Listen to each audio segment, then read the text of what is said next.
Week-end Sport, c'est l'affaire de Kouba Diakhatamar. Bonsoir Kouba. Bonsoir Anne-Marie. Alors, dans Week-end Sport, ce soir, nous avons du handball, du basketball avec le choc de la 3e journée du National 1 masculin entre le Duc et l'AS Ville de Dakar.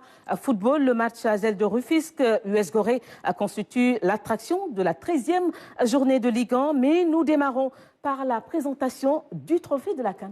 Ah oui, Anne-Marie, la cérémonie officielle de la présentation du trophée de la Coupe d'Afrique des Nations 2025 s'est déroulée ce matin au stade de Léopold Sédar Senghor sous la présidence du ministre des Sports Khady Diène Gaye. L'événement solennel a réuni les acteurs du mouvement sportif, les autorités gouvernementales, mais aussi les supporters. Et c'était un moment de convivialité au stade de Léopold Sédar Senghor. Et c'est tout François Sec. Haut de 39 cm et en plaqué or, le célèbre trophée de la plus prestigieuse compétition africaine trône majestueusement au milieu des autorités. Une cérémonie riche en couleurs et sonorités. Cette coupe qui brille aujourd'hui devant nous est le fruit du talent de nos joueurs et de l'expertise de notre encadrement technique.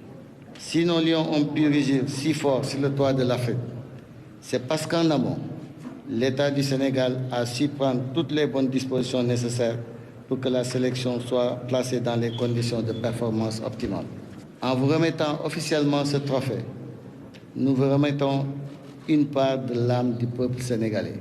Cette coupe, qui a fait rêver des milliers de fans à travers le continent, a été présentée au ministre des Sports et de la Jeunesse après un parcours sans faute de nos lions.